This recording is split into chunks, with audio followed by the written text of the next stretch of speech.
give us a couple storylines. What can we do? Like this. Kiki! The room doesn't smell right.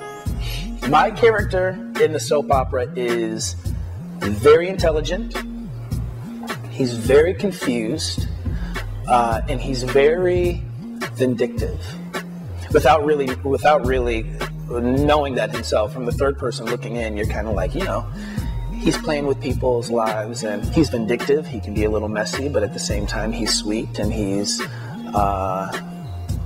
feels like a victim, when in fact, all the challenges that are in his life, it's because he allows them to be there.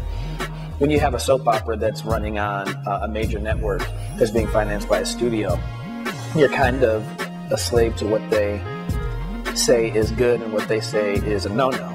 So you have people fighting on screen and they're calling each other poop faces and stupid and stuff like that. And we won't be doing that, because when you fight with somebody you love, you don't call them a poop face. You call them a I'm gonna hit you in your mouth before I you with my in your eye. We're still bombarded with a lot of conservative issues. You know, it's very rare that they put a black person with a white person. It's very rare that they show same-sex relationships. And if they do show a same-sex relationship, it's often very vanilla, very tamed down. Thing is that those relationships are just like any other. The substance is the same. The shell might look different. On the outside, you know, for people who are thinking it's one-dimensional, yeah, it looks different. But in the three dimensions of it all, the depth of it, the substance is all very much the same. You fight over the same things. You cry over the same things. You hug each other over the same things. And that's what I'm so excited for people to see in this series. You know, oftentimes in soap operas, you never really know whether you're going to live or die or fall in love or fall off a cliff, you know, until you actually show up and get your script that morning. So producing has kind of allowed me to be a little bit more in the know and actually have a little bit more guidance about where these characters go and what relationships evolve and which ones fizzle out. So that's really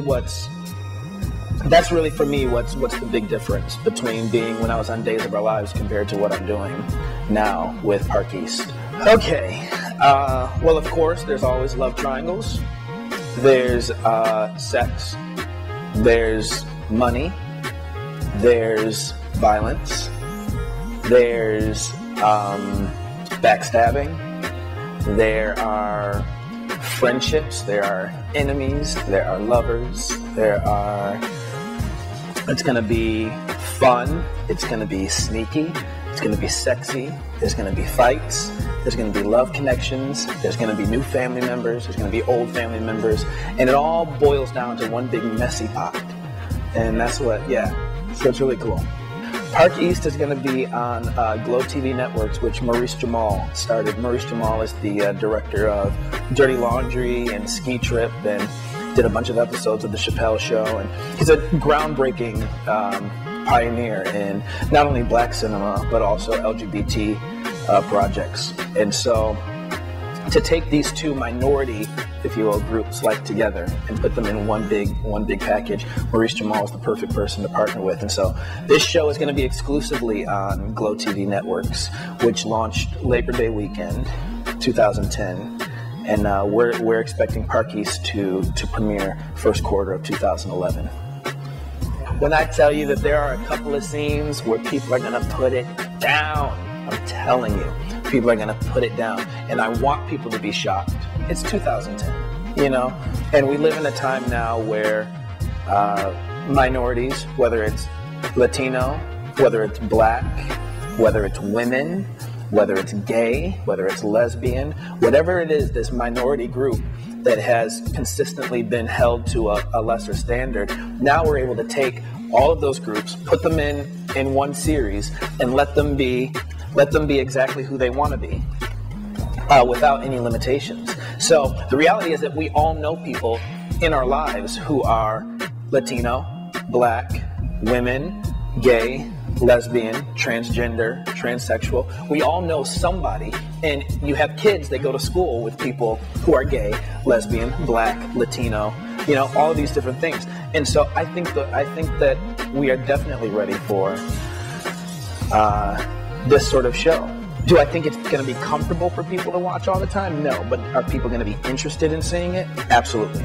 Because secretly everybody wants to know what this is really like. They want to know who it is that's sitting next to them on the subway. You know? They want to know who it is that's selling them, or who's their waiter at the restaurant. They want to know who their kid is having lunch with, you know? And so when they find out that there's a gay kid in school, or that there's a black kid on the team, or something like that, it's really cool now that people are going to be able to go to a series where you actually get to see the interaction between black, white, gay, lesbian, straight, women, men, transgender, all of these groups, and actually have a melting pot of just diversity. I would just have to say that it's sexy, it's courageous, and it's just a hell of a lot of fun. It really is. Yeah. Hey everybody, this is Brandon DeShazer. Make sure you check out Park East on the glowtvnetwork.com come January 2011. It's sexy, it's hot, it's courageous, and it's messy. Don't miss it.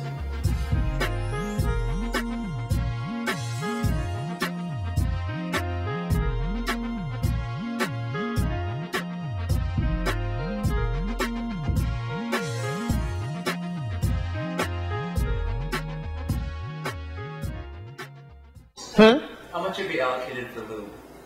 Budget? For lube, well, you know, it's a sticky situation, Ian. When it comes to lube, you're evil.